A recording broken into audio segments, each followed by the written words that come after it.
Hello, today I wanted to take a short amount of time to talk about direction in terms of what am I to do? What's God's will in my life in specific ways? Sometimes we can look ahead and try to figure out what it is that the Lord is trying to lead us towards and decide between different options and things of that nature. So I want to look at what Scripture says about this and think of it again in terms of God's will. What is the Lord's will in my life? So first we'll start off with Proverbs 16:9 that says, "The mind of a person plans his way, but the Lord directs his steps." It's an interesting proverb that I think we can meditate upon, we can think about really the meaning of that. And I think there's a few different things you can think of when you look at this proverb. My mind is drawn towards the notion that the Lord is directing my steps. I think in the general sense, our hearts can lead forward in direction and understanding and trying to make choices in our lives. But ultimately, it's the Lord that is concerned about my daily steps, one step after the other. And sometimes I can miss that when I'm trying to make a decision, when I'm trying to make a choice or think of direction in my life. I can sometimes, because of that, looking ahead, miss the step that I'm taking at the moment. So that's something to keep in mind. Next is Psalm 32, verses 8 and 9 that says, "I will instruct you and teach you in the way which you should go. I will advise you with my eye upon you. Do not be like the horse or like the mule, which have no understanding, whose trappings include a bit and bridle to hold them in check. Otherwise, they will not come near you." And this is, again, comfort for direction in our lives, comfort for choices, that the Lord promises to instruct and teach us in the way that we should go, and that He will advise us. He says, "I will advise you with my eye upon you." So that's great to have.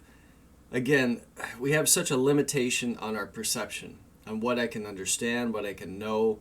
I don't know anything, like we'll read about here in a second, that's happening tomorrow, but the Lord knows. He knows the end from the very beginning.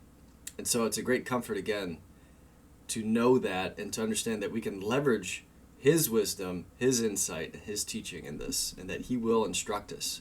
But again, it's important to realize with anything with direction or choices in my life that I have to remain focused on the steps.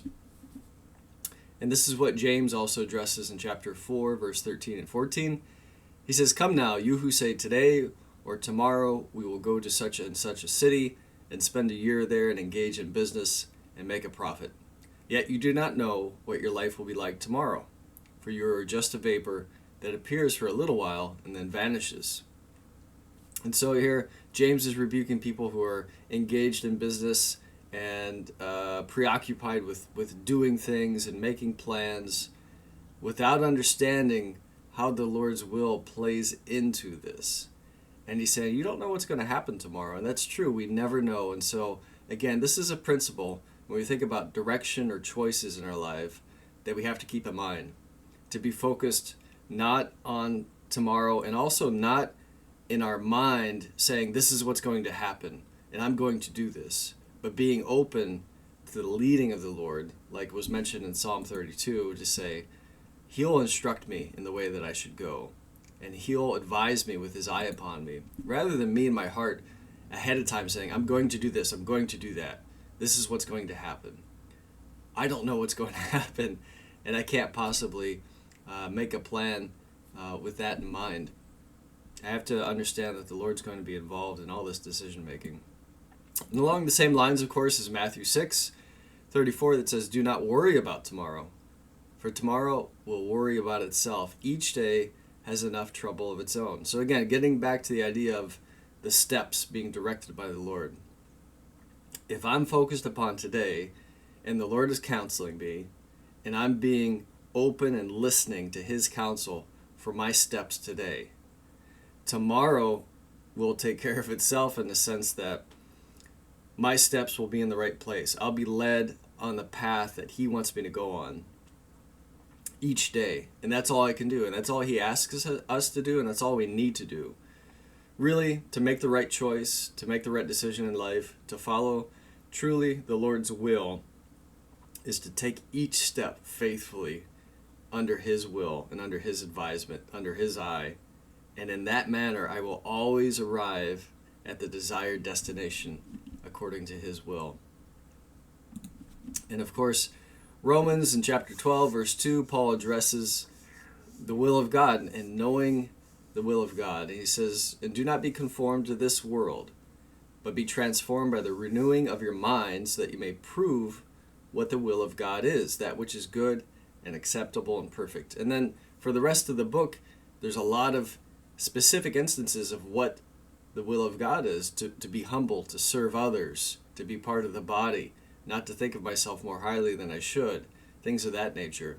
And again, that's what we can miss so often, is that I get focused on one specific choice or decision that comes to mind for me. I think ahead, I try to predict what's going to take place, and that's when I get into trouble, and that's when I make the wrong decisions, and that's when I miss things today that I could have done that would have helped me get to my final destination.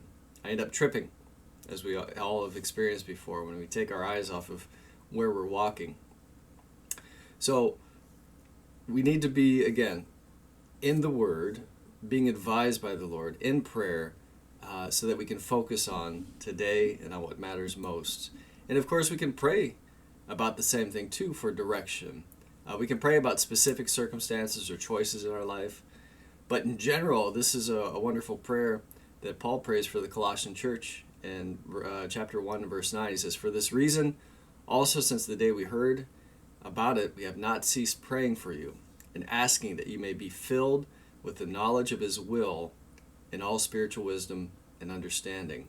And then he goes on to say that you will walk in a manner worthy of the Lord. And remember that our faith is a walk. And a walk is composed of a step, followed by another step, followed by another step. And as long as we're focused on those steps, pleasing the Lord, walking in a worthy manner, according to his advisement for our lives, we will always be on the path that will be a blessing to us, whether it's difficult or challenging at times, or one that we didn't even choose for ourselves. It's still the one that he wants us to be on. It is best in the end for us, and will allow us to arrive at a specific destination. When we think about a point in time, I have something coming up in a month or in a year from now that I may need to make a decision on. Focus on the steps leading up to that, rather than trying to make the decision right off the bat. Knowing, again, by faith, that the Lord will lead you in the decision making and bless you as you continue to seek his advisement and counsel for each step. So hopefully that helps when we think about decision making, and it's a blessing as we focus on those steps. Take care.